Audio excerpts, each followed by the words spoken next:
Recently I came across a couple of interesting pieces titled "Man Who Kept Watch Outside His Local Mosque While Worshippers Prayed Goes Viral" and "Friendship Over Fear.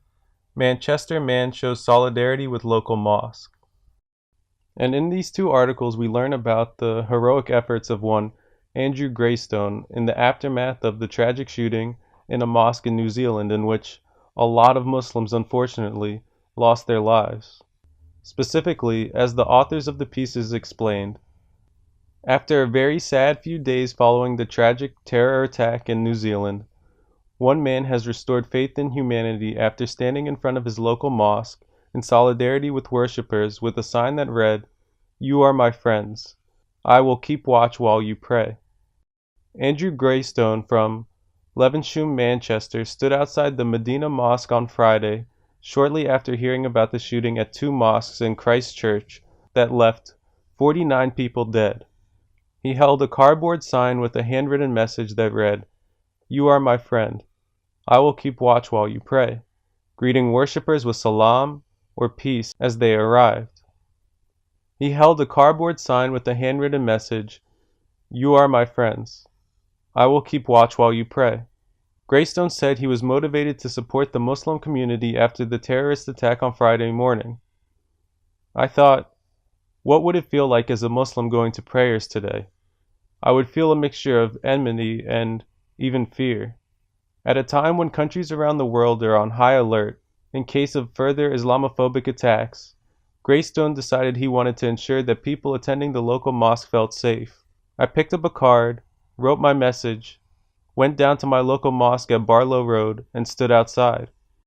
He greeted arriving worshippers with salam, or peace. Many people, he said, were suspicious at first. They thought I was a protester, but when they saw what was written on the board, people warmed to me. Graystone stood outside during Friday prayers, unaware that the imam of the mosque had commended him during the service. When people came out, I was surrounded by hundreds of people. People were thanking me, blessing me. Some people said their faith in humanity was restored. Images of Graystone holding his sign were widely shared on social media, with many commending his act of solidarity. I have received around 100,000 messages in the last 24 hours, and hardly any negative messages. That shows the power of choosing friendship over fear. Graystone, who is Christian, said he believes it's not about religion, but about community.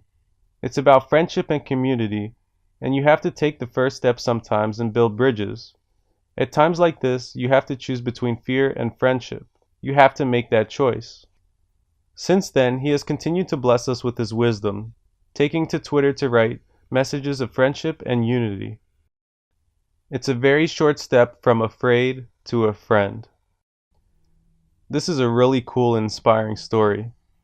It goes to show the huge impact a small act of kindness can have on people. The attack in New Zealand was so tragic and disheartening, but Andrew Graystone, in this tough time, helped uplift so many people with his kindness. And when I say that Andrew uplifted so many people with a small act of kindness, in a lot of ways it wasn't really a small act, or easy for that matter. Yes, the act of standing outside of a mosque and holding up a sign in itself is not hard to do.